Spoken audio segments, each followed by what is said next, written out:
Welcome to the Meijer 300 presented by Oreo.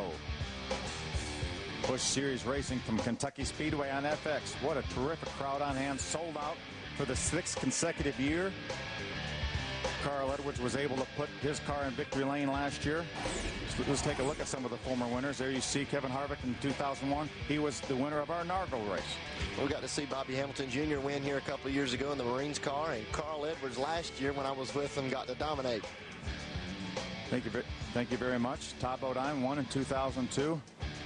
Kevin Harvick, Kyle Busch, and Carl Edwards all won in their very first attempt at Kentucky Speedway. We're going to try to get this thing started here momentarily.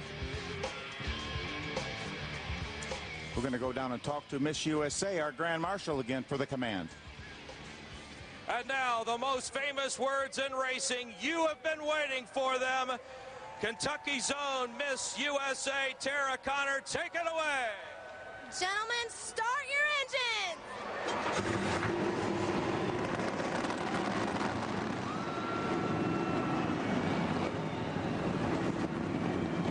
Engines are fired. Caught a glimpse of Carl Edwards there. There's Clint Boyer, the AC Delco Chevrolet. There's our Kenny Wallace, our buddy Kenny Wallace in the AutoZone Ford. Always for a good time. There's Denny Hamlin, our pole sitter right there. Fast race car. He's ready to go. We'll be back in just moments. We'll be away from the start. We'll be back with a start of the Busch Series at Kentucky Speedway live on FX. NASCAR Busch Series Racing on FX is brought to you by Dodge. Grab life by the horn. By Holiday Inn. Look again. By Rust-Oleum Epoxy Shield. And by AC Delco.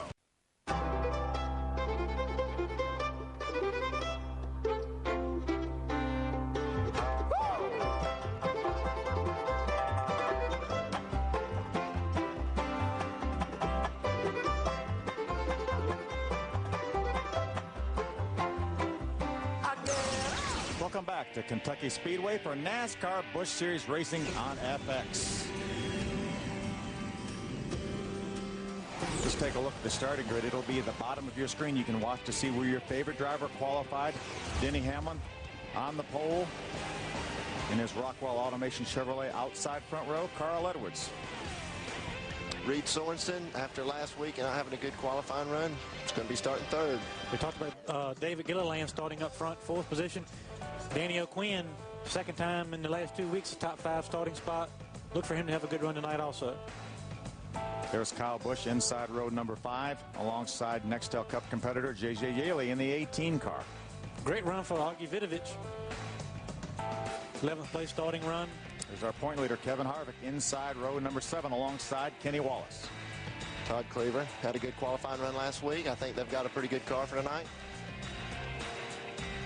Row number 10. So row number 9, Mike Wallace and John Andretti. Bernie Lamar starting. A little bit further back than what he wants to be, but also Clint Boyer, you saw him. He'd be starting 21st. Certainly a little bit further back than we anticipated him, but it'll be fun to watch him try to make his way through the pack. Saw David Rudeman inside row number 13. He actually has not even been in that car till right now. He ran the truck race in Michigan earlier today. Mark Green qualified that car because of the driver change. They will have to go to the very back of the pack. Greg Biffle back in 30th. We talked about him in the pre-race, deciding not to come get in your practice time before qualifying. He's starting back in 30th. You can look for him to make his way to the front also. There's Chris Cook, driving instructor, inside row number 18 alongside Jason Leffler, who had such horrible luck last week at Nashville. Never even ran the first lap of the race. Let's not jinx him tonight. Mark McFarland and then Dale Jr.'s car in row 20. Jamie Mosley, the 49 car, inside row number 21, crashed during qualifying. He will have to go to a backup car. He will also go to the back of the pack along with David Rudeman. Let's go down trackside to Mark Garrow. You know, Phil Parsons, one guy who desperately needs a good run tonight is David Green. He's going to start that Kleenex Ford in the 12th spot. He comes into this race with only one top 10 this year. That was a 9th at Phoenix. He's led just one lap. He's finished on the lead lap in just 6 of the first 15 races. He comes into this race 19th in points. Those are not typical David Green numbers. Glenn Jarrett. Well, Mark, perhaps the best feel-good story of the night here tonight is car number 84. That's young David Gilliland from Riverside, California. He was a qualifier or go-home guy. He drove his Chevrolet up to 4th place on the starting grid in only his 5th start in this series. His crew chief is former Cup crew chief Billy Wilbert. They plan on running 20 races if they can put the money together, run a full season next year, looking for a good finish tonight. Final thing from here on pit road, tomorrow is Father's Day. I want to tell my dad, Ned Jarrett, happy Father's Day right now, because after church tomorrow, Dad, I'm playing golf. I won't see you till later on. We certainly echo that, Glenn. We want to wish all the fathers out there a happy Father's Day this weekend. Let's take a look at the weather. What a beautiful day it's been here in Kentucky. I know these drivers and fans are glad this is a shortly after 8 p.m. start, because a 2 or 3 o'clock race this afternoon would have been tough for the fans and the drivers. But this racetrack's going to come in nice. Great night for racing. Not a cloud in the sky. As you've mentioned a couple of times, a great crowd on hand. It's going to be a great race. Every seat sold for this race. Over 70,000 people. This was the earliest sellout they've had in the history of the Kentucky Speedway. As you can see, our race analysis. Race length 200 laps, 300 miles. Our pit road speed is 45 miles per hour. And as you guys can see, the pit window is about 60 to 75 or 60 to 70 laps. And here's Clint Boyer, the AC Delco Chevrolet, driving out of the Richard Childress stables. He will start in the 21st position. Yeah, had a fast race car yesterday in practice. Be starting back there in 21st. We'll just have to wait and see how he moves forward in that traffic. There's Joel Kaufman, the number 12 Supercuts Dodge out of the Fitz Bradshaw Racing stable. Sharing that ride a little bit. Mike Skinner drove that car last week. There's our old buddy Herman. We know he'll be excited. No matter win, lose, or draw, we'll just see what we can get out of him. Next we have Hank's car. Hermie, Carl Edwards. Yeah, Carl Edwards coming in. Great qualifying run. No surprise there. I look for him to be up front all night. Should be exciting. I tried to move their position where they were going to land their helicopter, so maybe he'd be late and I'd get to race it, but it didn't work out for me. Well, what you did last week worked out pretty well for Roush Racing. Carl Edwards winning that race with no practice. Hank did all the practicing in that car, and they end up winning the race. Well, we got lucky. We'll have one more lap till we get the green flag. These drivers have to be a little bit careful, Hermie, on the start. Yeah, 2 things we want to touch on this start. We've talked about entering turn 3, which is, gives the driver a light feeling in the back end of the car. It feels like the car's going to try to lose the back end before you get to the middle of turns 3 and 4. So that's a concern for the drivers, especially the first couple laps on these starts, because the cars have a full load of fuel. You don't have as much nose weight on them as they do at the end of a run. That's something to watch out for. And also, this being an impound race, we talked about it last week. These guys are starting this race on scuffed tires, meaning the tires they qualified on them a couple hours ago. They've been sitting. These guys need to really get the tires cleaned off, get the debris cleaned off the tires for a good start, because any little bit of debris or any little bit of sliding the nose of a car, on this restart 2x2 can cause problems for a lot of guys, Hank. Yeah, we saw some trouble in qualifying. One car slid and hit the wall over in turn 3, spun out, and it's hard enough by yourself, but now, like you say, they're on scuffed tires. They're going to be going in there 2x2. Maybe they won't go in there 3x3 the first lap, but I can't put it past them. Another thing, too, Phil, you got 15 drivers tonight making their first NASCAR Busch Series start here in Kentucky. A lot of these guys have been practicing by themselves. They've been qualifying, obviously, by themselves on the racetrack. A lot of these guys, when they drop this green flag, it's going to be the first time they've, barreled off into turn 1 at close to 200 miles an hour side by side, so it will take them some time to adjust to that.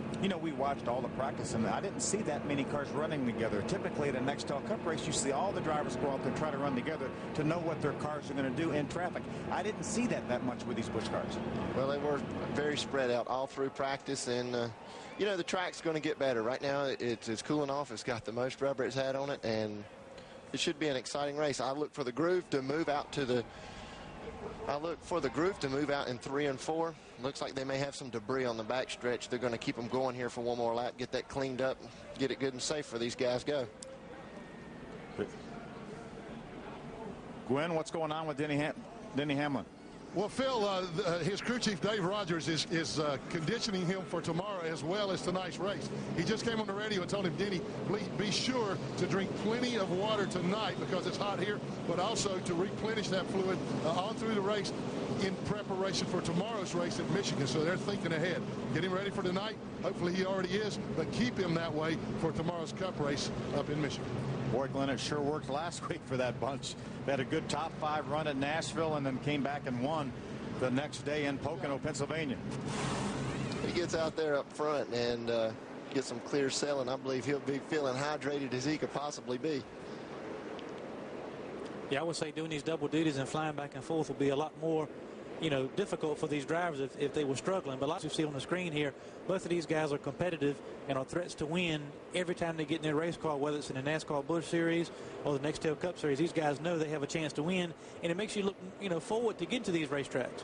I was talking to Carl before the race at Nashville last week, and I asked him, I said, hey, is this traveling back and forth these next 3 weeks really going to take a toll? And he said, I don't think so. Number one, it's going to be fun. I mean, all I did was jump in an airplane and sit for an hour and a half. I mean, I would have sat in my motor coach or the lounge or the trailer for an hour and a half. He said, I think it's going to be a blast. A lot of these guys use that time as kind of like therapeutic time. They get in there and they sit down. They can take a nap, take a rest. They're not practicing at that particular time. Phone's not ringing. They're just looking forward to the next thing in front of them. But like I said, most of these guys have got good solid teams on both ends, and that makes it a lot easier. I asked Carl if he got to take a nap on the way down here on his plane right here. He said no, he flew the plane. Leave it to Carl to be that guy. Get ready for the start. Pace car is going to pull off. Denny Hamlin, Carl Edwards will bring their front row down for the start of the Busch Series action at Kentucky Speedway. Over 70,000 people on their feet. Green flag. Denny Hamlin gets a good. Carl Edwards has problems. He's in the middle. Everybody's splitting him outside and inside. Doesn't look like he got it in gear, or he may have engine problems, guys. He's not going at all. What a horrible break. That doesn't even look like he's stuck in second gear, does it, Hank? No, I think that may be an engine problem. He's still not going. He's still at a very low speed. If he did lose the transmission, he's lost it all. I mean, he's not in any gear going, it doesn't look like. Denny Hamlin will lead lap number 1. That's the 9th race of the season. Trouble already. That's Kevin Harvick, the 21 car. Had some trouble coming off turn number 4. That's Chris Cook taking evasive action through the infield. There's Kevin Harvick, the Coast Guard Chevrolet. We said this was going to be one hot night, but I didn't expect this here on the first lap. Could be a terrific break for the 60 car of Carl Edwards if they can get that car back to pit road, make some repairs, and get back out on the racetrack. If it's an engine problem in its terminal, he will finish in 43rd position. We talked about it when the race started, the lead that Kevin Harvick has over these other guys in the point series. Now, Kevin Harvick has trouble on lap 1, and Carl Edwards has, looks like, severe problems to the 60 car. He's going straight to the garage field. Straight to the garage area as our leader, Denny Hamlin, brings the field back to the start-finish line. Let's see if we can take a look back at what happened to Kevin Harvick. You see a little damage to the left front corner. You see him up on the high part of the racetrack. There may have been some contact prior to this. He got up in the loose stuff and around his car went. Some guys did some really good maneuvers to get by him while he was spinning down through the racetrack. This is Joel Kaufman's onboard. You're going to see Kevin spin across the racetrack right there. Yeah, he's really lucky there he didn't get collected by some of these other cars. We're going to sort it all out here, and we'll see a little bit of the damage on the left front corner of the Coast Guard Chevrolet. I'm sure he'll make some pit stops to try to correct that front fender. We'll be back with more racing action from Kentucky Speedway right after this. Welcome back for NASCAR Busch Series Racing on FX from Kentucky Speedway. There's a good view of Greg Biffle, the Cup Cadet Ford. He came down pit road, looked like he made some repairs to the front balance. He may have run through the grass or trying to avoid Kevin Harvick. A lot of things going on here on this restart of this race. We also saw John Wood down